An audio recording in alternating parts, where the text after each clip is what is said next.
Have you ever realized that in just a single moment, the entire world around us can change completely? Someone you love is sitting right beside you, and the next moment, they are gone forever. A home once filled with laughter now echoes with silence. Hands that once held on tightly eventually let go, carried away by the current of life. We call it fate, destiny, but there is a simpler, deeper word: impermanence. Impermanence is something we all know, yet few of us truly accept. We know that hair will turn gray, that youth will fade, that every meeting will one day end in farewell. And yet, deep down, we live as though everything will last forever, clinging, grasping, resenting, accumulating, holding on to things that were never really ours. Only when it slips away do we awaken. To cherish? If there were no goodbyes, would we know how to love deeply? Because a flower will wither, we stop to admire its beauty. Because tomorrow may never come, we learn to live fully today. It whispers the same reminder to us all, that we are only travelers on a brief journey, and everything we hold will one day be released. So the real question is not, how do we resist impermanence? We cannot. The true question is, how will we live, knowing that everything is temporary? Are you ready to step into these stories? Stories that may move you to tears, but may also open a new way of seeing that instead of fearing impermanence, we can learn to live simply, gently, and with greater love. When everything is only temporary, stories of impermanence. Life is like a river that never, except change itself. On this journey, we will pause together and listen to stories of people from different walks of life and cultures. Some are painful, some are gentle, but all point to the same truth. Life is brief and temporary, and because of that, every single moment is infinitely precious. If you are ready, let us step deeper into the world of impermanence, not to fear it, but to learn how to live more fully, let go more lightly, and love more deeply. Part 1. What is impermanence and why does it matter? Before we dive into the moving stories in this section, to the people who pass through our lives, everything exists within the endless flow of change. And only when we truly understand this, can we learn to live more lightly, cherishing every fleeting moment we are given. 1.1. The world is always changing, nothing lasts forever. The world around us is a ceaseless flow of arising and passing away. Even in this very moment, your body is changing. Cells are born and die, hair grows longer, skin ages silently without you even noticing. But because the changes unfold so gradually, we often mistake them for stillness, as though everything is standing still. Only when we look back do we realize years have slipped away in the blink of an eye, and we are no longer who we once were. In Buddhist philosophy, this truth is captured in a simple flower. Human life and beauty are fragile and temporary. Only we tend to forget this reality. Impermanence spares no one. It comes to the rich and the poor, kings and commoners, the powerful and the humble. It gives no warning, no schedule, no mercy. One day you are healthy, the next you may fall ill. One day you are at the peak of your career, the next everything collapses in a single blow. One day a loved one is beside you, the next they may be gone forever. And yet, here lies the paradox. Because everything changes, every moment becomes priceless. If things were eternal, life would be dull, monotonous. Because we know that one day we will lose it all, we learn to love more deeply, to appreciate more fully. Because pain does not last forever, we find the courage to endure. Because joy will not remain, we learn to treasure it while it is here. Many people, fearing impermanence, try desperately to hold on to everything. They gather wealth, power, and fame, hoping these will give them permanent security. But when death draws near, all of it vanishes into nothing. No one can carry gold into the grave. No one can preserve youth or health forever. The more tightly we cling, the more we suffer. The more we accept, the more we find peace. Imagine this.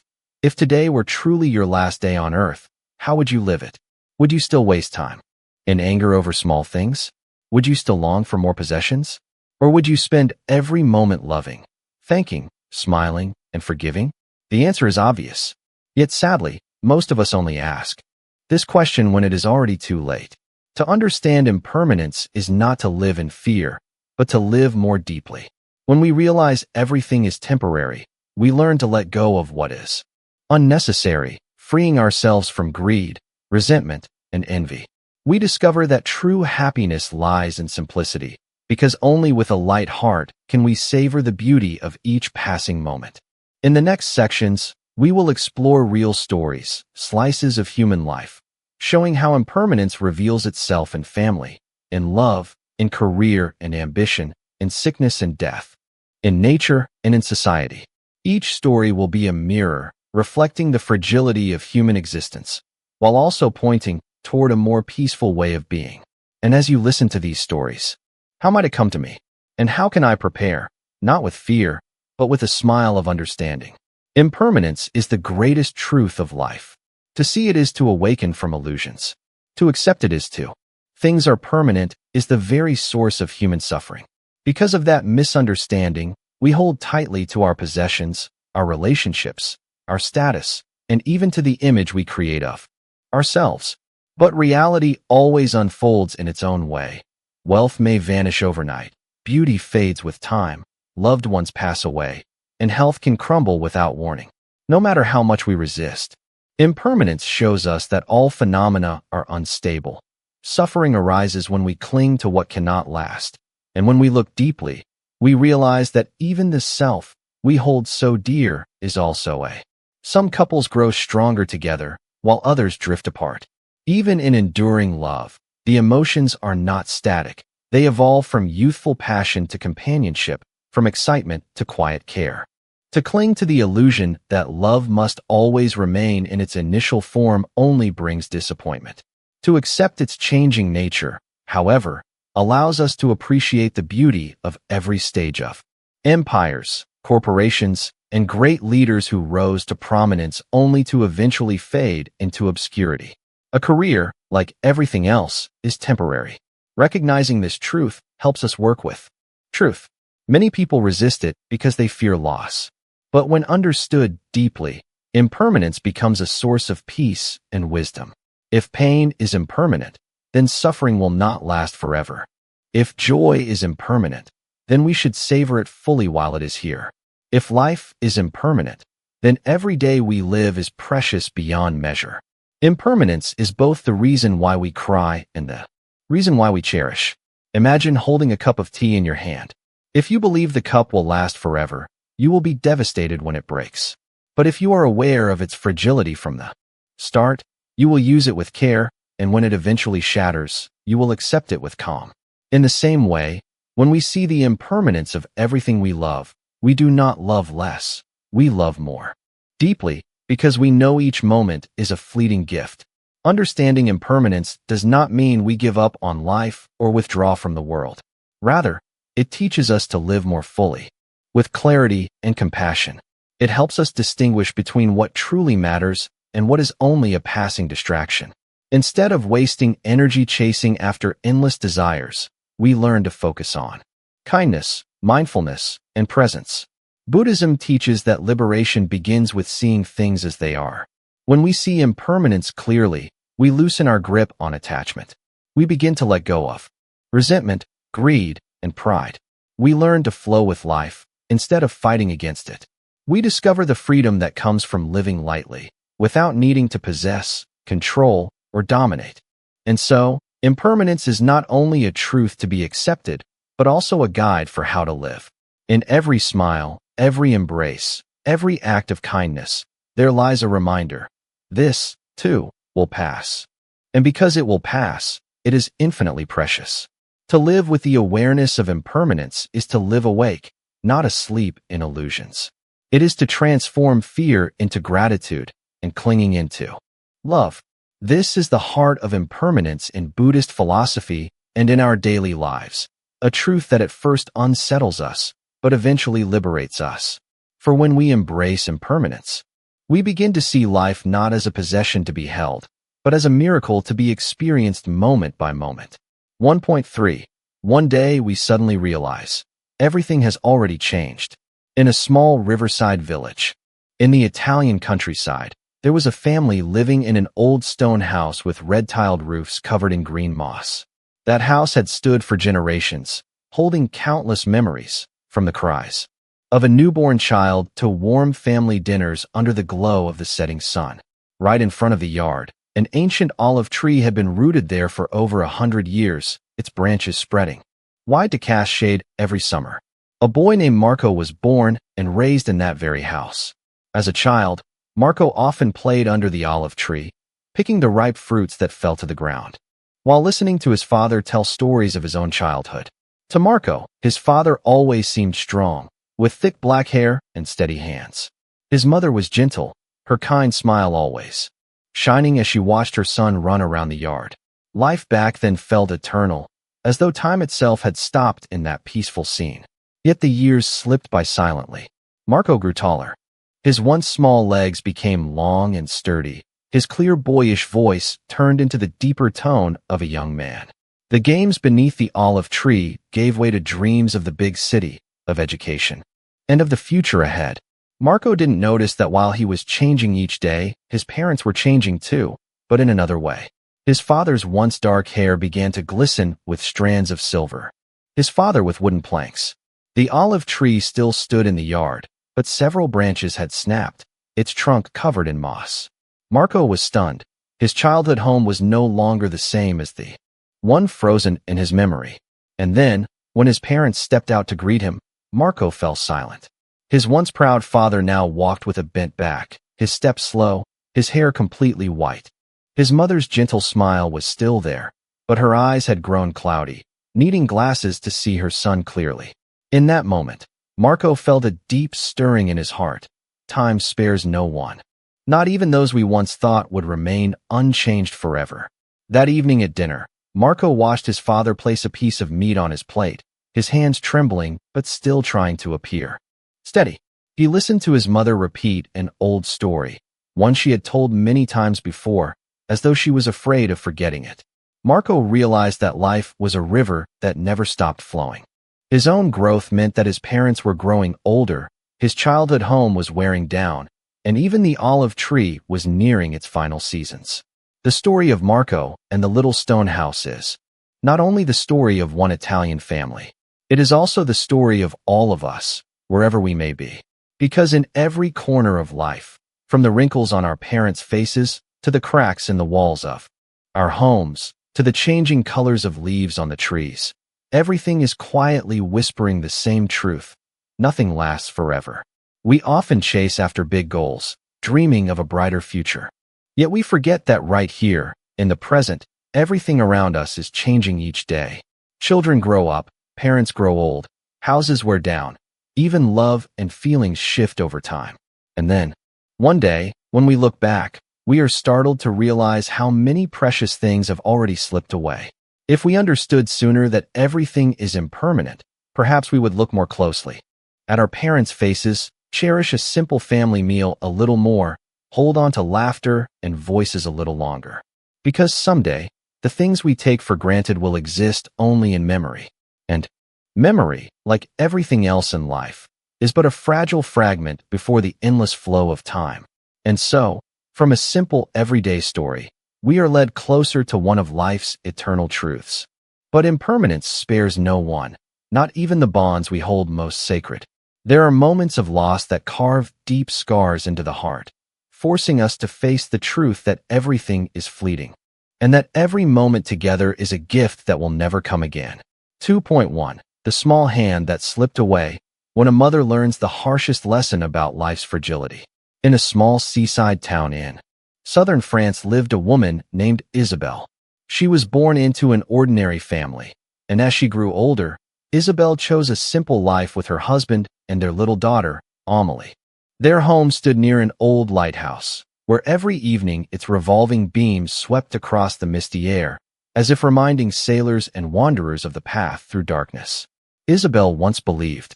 Beneath an endless blue sky, Amélie played near the shoreline where the sea seemed calm. In just a moment when Isabelle looked away, a sudden wave rose and crashed. In the blink of an eye, her world collapsed. Cries for help echoed. Neighbors rushed forward, but when the wave receded, the sand lay bare. Amélie had been taken away forever. There are no words for such grief. Is pain, trying to hold their lives together, but Isabelle almost lost herself entirely. Each night, she wandered to the shore, watching the lighthouse beam turn, praying for a miracle to return her daughter. But no miracle ever came. Many nights, Isabel clutched Amelie's tiny shirt to her chest, soaking it with tears. One day, utterly broken, Isabel happened upon a small monastery on the hill, where monks were chanting. Their deep, soothing voices echoed like waves, not waves that swept life away, but waves that calmed the heart. She stopped and listened, and for the first time Amelie was gone, but the love she had for her daughter endured. That love could become tenderness, could become light for others drowning in grief. Isabel began to attend support gatherings for mothers who had lost children. She listened, she shared her story. In each tear shed by others, she felt Amelie's presence, as though her daughter was living on in compassion and empathy. Slowly, the house by the lighthouse ceased to be a prison of memories. It became the place where Isabel learned to accept, to transform her pain. The loss never disappeared. Impermanence does not erase it. Through the long night, he remembered the summer days when his father led him into the fields, showing him how to distinguish good grain from bad, how to read the sky to predict the rain. Those memories felt unchangeable. And yet now, Lucas realized he was the one steadying his father's steps, lighting the fire, fetching water, mending the roof. One autumn afternoon, as they sat together on the wooden bench outside the house, Johann suddenly said, "Son, I feel like an old tree in the forest. For years I've given shade. For years I've stood tall. But now even the wind makes me sway. It's time for you to walk on your own." Lucas fell silent, for this was the first time his father admitted weakness. He held Johann's rough hand, feeling the faint tremor running through it, like the slowing beat of a machine nearing its end. From that moment, Lucas understood that no one could resist the truth of impermanence. The father he once saw as unshakable was aging, day by day, and rather than drowning in sorrow, he chose to cherish every remaining moment. He began spending more time in the village, walking with his father through the woods, playing old wooden chess games, listening to the same stories retold again and again without boredom. Once, Lucas asked, "Are you afraid, Father, of growing weaker each day?" Johann smiled, his clouded eyes shining with calmness. "Feared that I still get to watch another sunset." Those words struck Lucas with clarity. Impermanence is not only about loss. It is also a reminder to be grateful for the present. Without change, humans would never learn to love more deeply. Watching his father grow weaker each day did not destroy him. It transformed him. He learned to treasure every handshake, every glance, every shared meal. Time continued its march, and eventually Johann could no longer rise from bed. Yet the house did not feel heavy with despair. Lucas had learned acceptance. He no longer searched for the image of the invincible father from memory, but instead loved the man before him, a frail, aging father whose warmth still radiated through love. This story is not only about Lucas and Johann. It reflects us all. Every child must one day witness parents aging, must face the truth that the pillars of our lives will one day fall. But instead of fear, we can choose love. We can choose gratitude. We can choose to live fully in the fleeting time we still share with them. Impermanence is not the enemy. It is the greatest teacher, reminding us that nothing lasts long enough to waste. And more compassionate. 2.3. When a home is no longer whole, walking through brokenness. In the suburbs of Manchester, where rows of red brick houses stand shoulder to shoulder, there was once a family admired by many.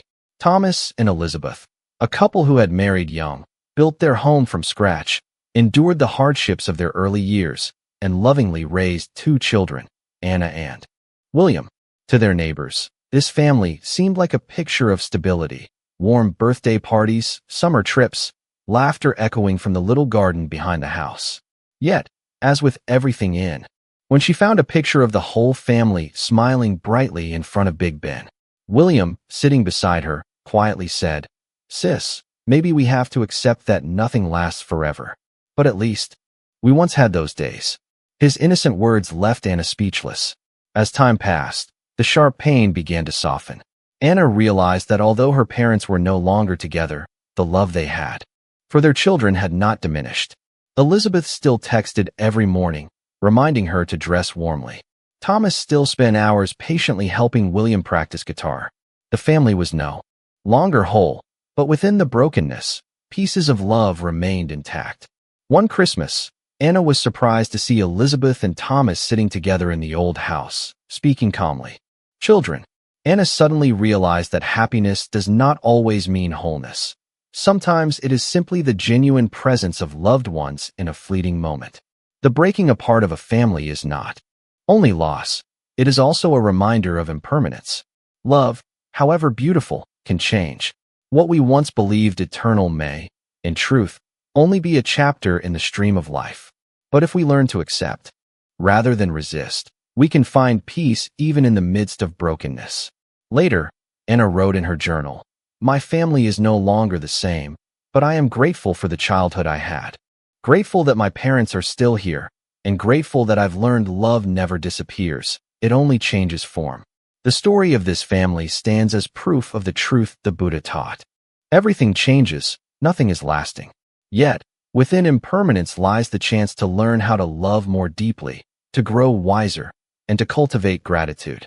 It is acceptance that opens the path to serenity. Part 3. Impermanence in love. Love is often celebrated as eternal, as a miracle capable of transcending the boundaries of time and space. Yet in reality, love too is part of life, and therefore, it cannot escape the law of impermanence.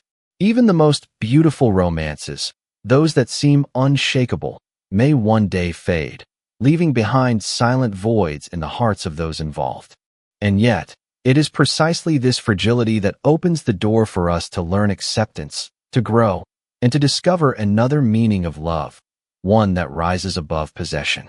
3.1. When love is no longer the same as it was at the beginning. In a small corner of Vienna, Austria, stood an old cafe by the Danube River, where Helena and Marcus first met. Helena was a young pianist, her eyes shining as though they carried the whole sky within, while Marcus was a philosophy student, always carrying thick books and endless questions about the meaning of life. That seemingly random encounter became the beginning of a romance both believed would last forever. They strolled together under golden autumn trees, spent hours in that small cafe speaking of dreams, music, and aspirations no one else seemed to understand. Helena often said that when Marcus listened to her play, she felt as if she were living in another world, where every melody blended with the breath of love itself. Marcus, for his part, believed he had found in Helena the missing piece of his soul. Their love endured through many years, across harsh winters and radiant summers. Their friends admired them. Apartment. Both had tired eyes, and between them lay an invisible distance that nothing could bridge. With a trembling voice, Helena admitted she felt herself drifting away from Marcus, that the concerts, the stages, and the music had pulled her into another world. Marcus remained silent for a long time, then simply nodded. He knew that love, however beautiful, could not resist the impermanence, and in his eyes there would flicker a gentle sorrow. What they learned, after all, was that love is not always meant to be kept forever. It arrives, beautifies a chapter of life, and then departs, leaving behind tender traces in memory. And that is the essence of impermanence. Nothing belongs to us eternally, not even love. Yet perhaps it is because love does not last forever, that it becomes so precious. Its fragility forces us to cherish every moment, every held hand, every exchanged glance. For Helena and Marcus, though they no longer walked together, they carried in their hearts another form of love, a love that taught them about letting go, about gratitude, and about the beauty of a chapter that once shone so brightly. In Buddhist philosophy, love is not about possession, but about compassion and selflessness. Only when we release the urge to hold on do we truly know how to love. Helena and Marcus came to understand this, not while they were in each other's arms, but after they had taken their separate paths. And just as the Danube continues to flow endlessly through Vienna, their love, though ended, left a resonance in their lives, like a melody that presence of the other. To outsiders, Lorenzo and Elena seemed like a rare testament to enduring love, surviving the passage of time. They did not need sweet words or grand gestures of romance. Just a glance was enough to understand. a smile enough to warm an entire day. Elena often joked, "If there is another life, I will still choose you, because I am too used to you now. I cannot live without your silence." Her words always made Lorenzo smile gently before he bent back down to continue working on his unfinished painting. But life never gives warnings. One autumn morning, as the sunlight streamed through the window, Elena prepared breakfast as usual while Lorenzo sipped his coffee. He was about to stand when he suddenly collapsed. It all happened so quickly that Elena could not comprehend what was happening. Despite being rushed to the hospital, Lorenzo did not survive the sudden heart attack. The small house, once filled with laughter and the scent of oil paint, became unbearably empty. No longer did Elena hear the sound of sweeping on the floor, see the messy paint tubes scattered across the table, or feel the hand that always held hers each night before sleep. Everything seemed to collapse, as if half her world had vanished in an instant. In the days following Lorenzo's death, Elena drowned in inconsolable grief. She wandered through town, voice whispering her name. His absence was so sudden that she could not tell reality from memory. Friends and neighbors came to comfort her, urging her to be strong, but within Elena there remained only a vast emptiness nothing could fill. At night, she would stare at the unfinished painting Lorenzo had left behind. Each brushstroke seemed to hold his soul, yet reminded her that everything had stopped at that moment, never to continue. As time passed, Elena began to understand what she had once only heard in philosophy lectures or from the mouth of a passing monk. Impermanence is the nature of life. Tomorrow cannot be predicted. The loved ones we think will always be by our side can disappear in a heartbeat, without a single warning. Elena never stopped missing Lorenzo, but instead of resisting, she learned to accept. She kept his paintings, cared for the garden where he once sat for hours, and each morning she still poured 2 cups of coffee, placing one in front of his chair. She knew he was no longer there, but the act was no longer clinging. It was a way to honor the love they had shared. Gradually, Elena joined charitable work in the town, teaching art to children. Each time she picked up a brush, she felt she was continuing Lorenzo's dream. The pain of loss never disappeared, but it became part of her life, reminding her that through her hair, in the laughter of the children she taught, or simply in the beat of her heart whenever she remembered him. The shock of losing her life partner changed Elena forever. Elderly couple who had been together for more than 40 years. Their names were Tomas and Clara. Their love story, if told from the beginning, resembled a youthful ballad, passionate, dramatic, and so intense that it seemed nothing could ever diminish it. But with the passage of time, that fire no longer blazed as fiercely as before. Instead, it transformed into another kind of love, deeper. Each letter Tomas wrote to Clara burned like an oath. In those days, they believed their love was eternal, a force strong enough to defy both time and change. After marrying, Tomas and Clara endured countless storms, financial hardships, heated arguments that seemed irreconcilable, and even moments when their love felt stretched to its limits. Yet each time they passed through hardship, they discovered a truth. Love is not a fire that burns endlessly, but the willingness to remain beside each other even when the flame dwindles to a quiet ember. And within that ember lies another kind of strength, the strength of patience, forgiveness, and unshakable attachment. In her youth, Clara would weep whenever Tomas forgot her birthday or lost himself in his writing. But years later, she would smile, watching him buried in his manuscripts, and quietly prepare a pot of hot tea for him. Tomas, once a man of grand romantic words, now found that a simple hand squeeze or a warm gaze was enough to express what once took pages of poetry. They no longer needed lofty promises, because their very presence beside each other each day had become the truest vow. Once a friend asked time, their love had transformed into a refuge, a sanctuary of trust and serenity. On autumn afternoons, Tomas and Clara would sit by the window, watching golden leaves fall on the old streets. They spoke little, yet their silence was not empty. It was a silence full of meaning, born from knowing each other so well that words were no longer necessary.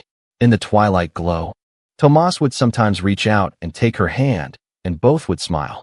Those small moments, to them, were the purest evidence of a love that had survived the changes of time. If their youth had, nurture it. His words touched their children and grandchildren deeply, for they realized their grandparents had imparted a precious lesson. True love is not about keeping passion alive forever. It means change. When love shifts from burning desire to quiet companionship, it is not decline but maturity.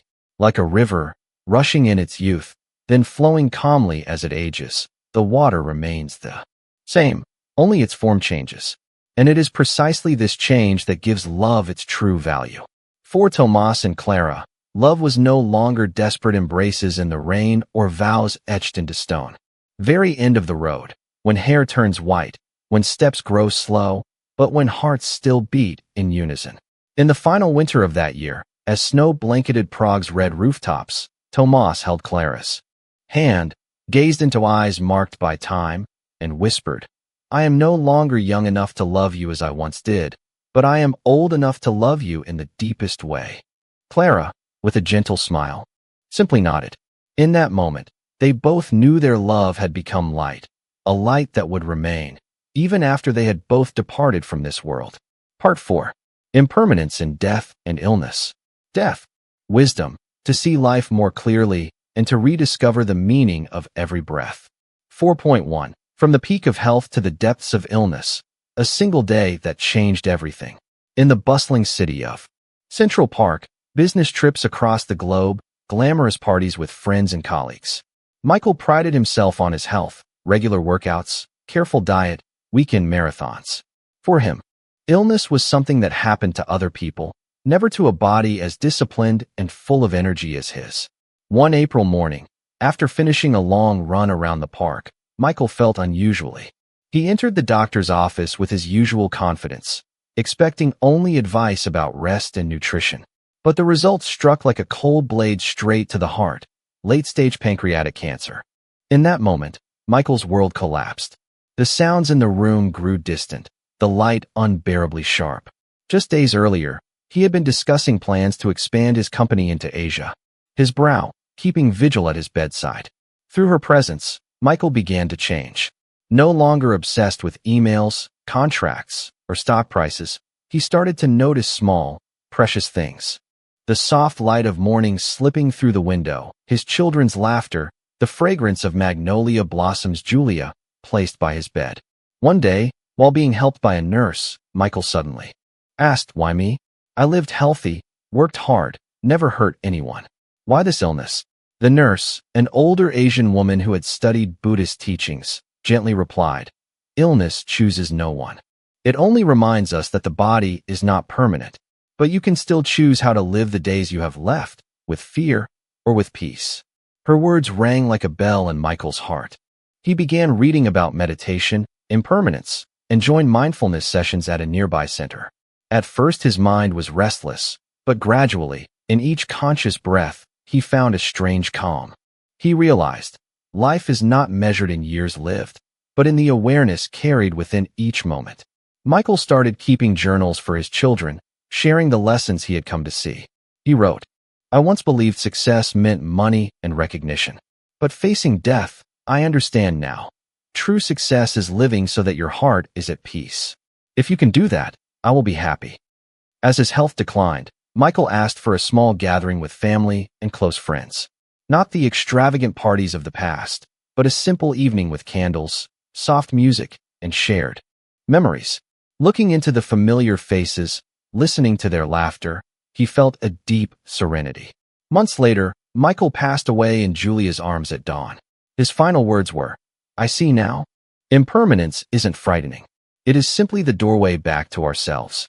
Michael's story awakened those who knew him. Many of his colleagues began rethinking their lives, scaling down ambition.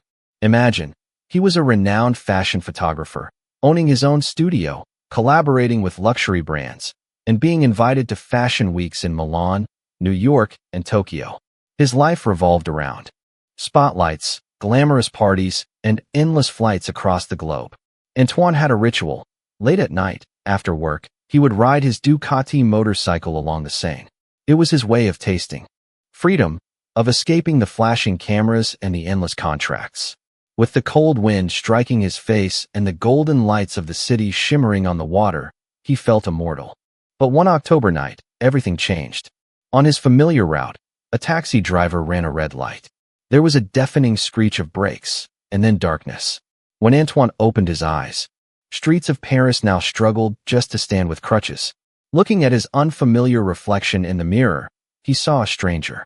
The studio closed, contracts were canceled, colleagues from the industry slowly disappeared. Never before had Antoine felt so brutally the impermanence of life. One day at the top of the world, the next cast into the depths of despair. And yet, in his darkest waterways, carrying travelers from all over the world. With his strong build, warm singing voice, and ever-gentle smile, he gave everyone the impression that he embodied the very vitality of Italy. A man full of life, seemingly untouchable by frailty. And yet, deep inside, Marco carried a private burden, the fear of death. Not because he was aging too quickly or suffering from illness. For many years, Marco tried to outrun this thought. He buried himself in work, in wine, in festivals, in fleeting romances with visitors who passed through the city. But each night, as Venice sank into silence and Marco rode his gondola home alone, his heart would race, and a question would echo in his mind. If tomorrow I never wake up, what will I have left behind? Just a. His hands, the gondola rocked, and for a moment he was certain he would topple into the cold waters. The pain subsided, but the scare left him shaken. From that day on, Marco began to think of death, not as an abstract shadow, but as a real companion. He joined a small meditation group at a monastery on the island of Murano. There he met Lama Tenzin, a Tibetan monk who had been living in Venice. He still rode, sang, and told stories, but with a new awareness. Each morning, he sat by his window, breathing deeply, whispering to himself, "Today may be my last day. How will I live it so I will not regret?" Strangely, once he accepted death as a companion, Marco found life lighter. He gave more of his time to his aging mother. He stopped postponing words of love. He began to truly listen to his passengers, not only as a storyteller, but as someone who cared for their presence. Sometimes he even invited them to join him in a few minutes of meditation on the gondola, an unusual practice that many never forgot. At 50, Marco organized a small photo exhibition about his life along the canals. But his photographs weren't of grand Venetian palaces or familiar postcard views. They captured fleeting, fragile moments. The trembling hands of an old woman selling vegetables, the weary but smiling face of another gondolier, the curious gaze of a child peeking through a narrow behind me. If I turn away, it terrifies me. If I face it, it reminds me to live fully. His story spread, not because Marco was extraordinary, but because everyone recognized themselves in him. Death spares no one. It follows us all, quietly but faithfully. The question is not how to escape it, but how to face it so that every moment of life becomes a miracle. And so, amid Venice's glittering lights and lively laughter, there remains a gondolier whose deep, steady voice still sings. He sings not only for travelers, but for the silent shadow that follows him, singing as they spend their entire lives chasing, are sometimes far more fragile than we imagine. Just one unexpected event, and everything built with sweat, tears, and ambition can vanish like dust in the wind. The following stories not only portray the fleeting nature of success, but also reveal how people face such collapse, and how they discover the true value of life in the midst of loss. 5.1. When an empire collapses overnight. In bustling New York City, where the lights of skyscrapers never seem to fade, there was once a man hailed as a symbol of his era, Richard Coleman. Born into a working-class family in Brooklyn, Richard rose through sheer determination. He built a billion-dollar tech empire, renowned across America for bold innovation and sharp business strategies. Richard's name appeared on magazine covers. He gave keynote speeches at grand halls, and prestigious universities invited him to share his journey. They called him the man who turned everything he touched into gold. With his confident bearing and bright, determined eyes, Richard seemed to embody the American dream itself, from an unknown boy to a powerful tech magnate.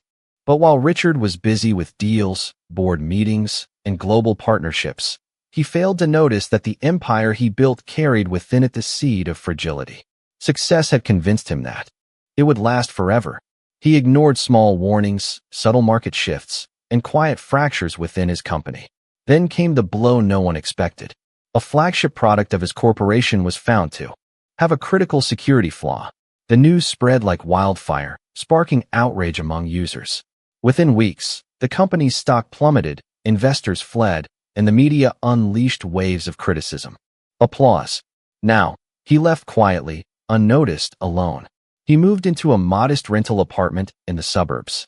Gone were the luxury cars, the mansions, the glittering galas. Everything had vanished like a dream. At first, the emptiness drove him into despair. Many nights he lay awake, asking himself, what did I do wrong? How could it all collapse so fast? One day, wandering along the Hudson River, Richard encountered a small group meditating under the guidance of a monk from Nepal. Their calm presence amidst the city's chaos intrigued him. He stopped and listened as the monk said, his empire may have collapsed overnight, but in that very collapse, Richard discovered the truth of impermanence, that career and fame are only waves on the surface, while life's true meaning lies in how we guard the soul amid unpredictable change. 5.2. The fading glow after the applause. In Los Angeles, the so-called capital of lights in the entertainment world, countless dreams have been lifted high, and just as many have burned out in silence. The story of Isabella Marquez, a young Spanish singer, is a striking reminder of how fragile and impermanent fame can be. Isabella was born in Madrid into an ordinary family. From an early age, she had a sweet voice and captivating dark eyes. At just 16, she entered a televised singing competition and quickly won the love of the nation. Her voice not only echoed across Spain but also reached Hollywood, where producers were always searching for the next rising star. Within a few years, Isabella signed with a major American record label. Her debut album sold millions, her concerts were packed, and the press hailed her as the Latin angel of the 21st century. Her name appeared on every chart, at every award ceremony. Impermanence was quietly at work.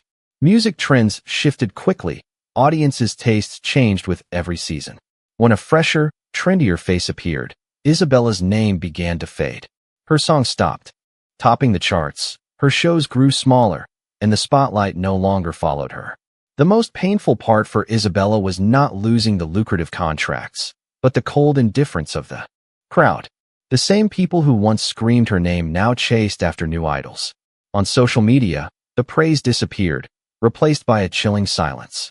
She came to see the harsh truth. Public love is as fleeting as the frenzy that created it. One night, Isabella stood backstage at a small bar in Los Angeles. The venue held only a few dozen people, no roaring chants. Silence before her now. That night, in her lonely apartment, Isabella broke down in tears. She realized the glory she once lived and breathed for was nothing more than a fragile dream. After months of emptiness, Isabella chose to step away from the grand stages. She moved to a quiet fishing village on the coast of Mexico, where locals lived simply and children sang at sunset. In those moments, Isabella discovered a simple truth. A song is not born to be a tool of fame, but to touch the human heart. A career may fade, a name may be forgotten, but the love of music, smile, every grateful glance from a simple listener, became a greater reward than any golden trophy. Her story is a reminder that fame is like a shooting star, brilliant, but short-lived. No one can hold on to the spotlight forever. What remains after the curtain falls is how we lived, what we gave, and how much authenticity we preserved in our souls. The stage lights may go out, but when a person returns to their true values, they find another kind of light, a light that never fades. 5.3. When status and fame are nothing more than morning mist. In modern history, it is not uncommon to see people once exalted, placed at the very summit of fame and status, only to fall into obscurity after a single turn of events. The story of Richard Campbell, a British politician, is a profound example of the impermanence of worldly position and reputation. Richard was born in London, into a family with a tradition of education and politics. From an early age, he stood out for his eloquence and sharp intellect. At Oxford University, he quickly became a leading figure in debates, praised by student newspapers as a future star of politics. His name was everywhere, on television, in newspapers. He was seen as the embodiment of success, welcomed wherever he went, the center of every banquet, and every word he spoke became the focus of. Yet at the very peak of his career, a small incident changed everything. A careless remark during a closed-door meeting was recorded and leaked. What had been merely firm words in debate was twisted. Allies fell silent. Within weeks, Richard's career collapsed. What pained him most was not the loss of his parliamentary seat, but the coldness in people's eyes. He realized that to respect others. In the months of silence that followed, Richard withdrew from politics, retreating to a remote village in the Scottish countryside. He began reading philosophy and Buddhist texts. The Buddha's teachings on non-self and impermanence gradually illuminated his mind. He understood that status, fame, and applause are nothing but bubbles on the surface of water, beautiful, fleeting, but never lasting. The tighter one clings, the deeper one suffers when it slips away. One evening, sitting by the waters of Loch Lomond, Richard gazed at the sunset reflected on the lake and suddenly burst into tears. He whispered to himself, "I have lived too long as a slave to the eyes of others and forgotten my own soul." From that moment, he chose to let go of his lust for power. He joined charities, taught public speaking to underprivileged youth, and discovered joy in helping others grow rather than chasing applause. The locals no longer called him by grand titles, weighing every word as if he were on a podium. Richard's story carries a timeless lesson.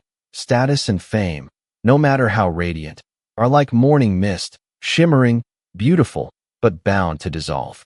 But how we lived when no one was applauding. Only by letting go of attachment can we find true freedom. Freedom within our own hearts, unshaken by praise or blame, honor or disgrace. And thus, have you ever realized that in just a single moment, the entire world around us can change completely? Someone you love is sitting right beside you, and the next moment, they are gone forever. A home once filled with laughter now echoes with silence. Hands that once held on tightly eventually let go, carried away by the current of life. We call it fate, destiny, but there is a simpler, deeper word, impermanence. Impermanence is something we all know, yet few of us truly accept. We know that hair will turn gray, that youth will fade, that every meeting will one day end in farewell. And yet, deep down, we live as though everything will last forever, clinging, grasping, resenting, accumulating, holding on to things that were never really ours. Only when it slips away do we awaken. To cherish? If there were no goodbyes, would we know how to love deeply? Because a flower will wither, we stop to admire its beauty. Because tomorrow may never come, we learn to live fully today. It whispers the same reminder to us all, that we are only travelers on a brief journey, and everything we hold will one day be released. So the real question is not, how do we resist impermanence? We cannot. The true question is, how will we live, knowing that everything is temporary? Are you ready to step into these stories? Stories that may move you to tears, but may also open a new way of seeing that instead of fearing impermanence, we can learn to live simply, gently, and with greater love. When everything is only temporary, stories